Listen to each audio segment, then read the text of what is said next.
With the thrilling exuberance of youth and the vast oil wealth of Qatar, Paris Saint-Germain were finally crowned champions of Europe last night. Hello, everyone. Welcome back to my channel. I hope everyone is having a nice day. Before we begin the video, please subscribe and give the video a thumbs up. In a performance you could hang in the Louvre, Desire Doué staged a teenage rampage through the heart of an elderly Inter Milan defense, scoring twice and assisting once to inspire the heaviest victory margin of any European Cup final. Luis Enrique's side laid waste to Inter as they had done to 4 Premier League clubs en route to this glorious Bavarian night. His is a team which is everything it didn't used to be when the Galactico trio Lionel Messi, Neymar, and Kylian Mbappé held sway at the Parc des Princes. PSG are the ultimate in high-class, high-octane, highly selfless teamwork, a combination of beauty and efficiency about everything they do. Achraf Hakimi, one of 2 thunderous attacking fullbacks, had opened the scoring. And the Georgian winger Kvaratskhelia hammered the 4th, then typified his team's approach by sprinting back about 70 yards to half an Inter break with his side 4-0 up in the dying minutes. Seni Mayalu, another 19-year-old, then sealed the deal with a late strike from Bradley Barcola's assist. Doué, the 19-year-old plucked from Rennes last summer, was the headline act, but Ousmane Dembélé played a major role in 3 goals to tighten his grip on this year's Ballon d'Or.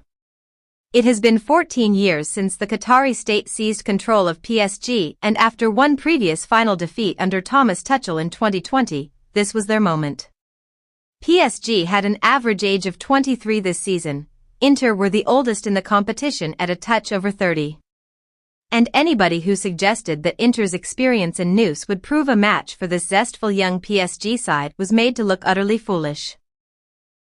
So for the 5th time Munich staged a European Cup final, and for the 5th time, we had brand new winners just like Nottingham Forest, Marseille, Borussia Dortmund, and Chelsea.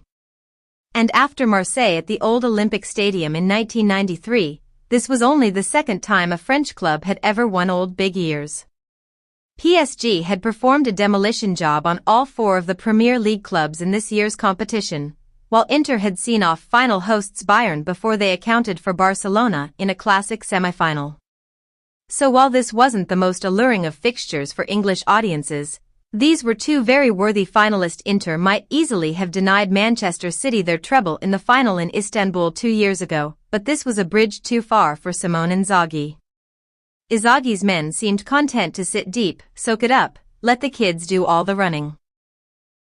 And yet PSG are too good for that sort of passive defensive approach, and, after 12 minutes, they scored a goal of gorgeous simplicity.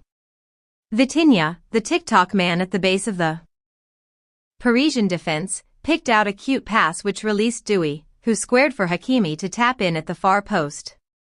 It shouldn't have been so easy to baffle a bunch of brutish Italian defenders with 2 straight-line passes, but that was what Enrique's men did. And on 20 minutes, it was 2-0. At the opposite end, Inter staged a set-piece long throw and then got caught with their pants down within seconds. Willian Pacho stopped the ball going out of play behind Gianluigi Donnarumma's goal. Kvaratskhelia released Dembélé, who sprinted down the left and picked out Doué with a crossfield pass.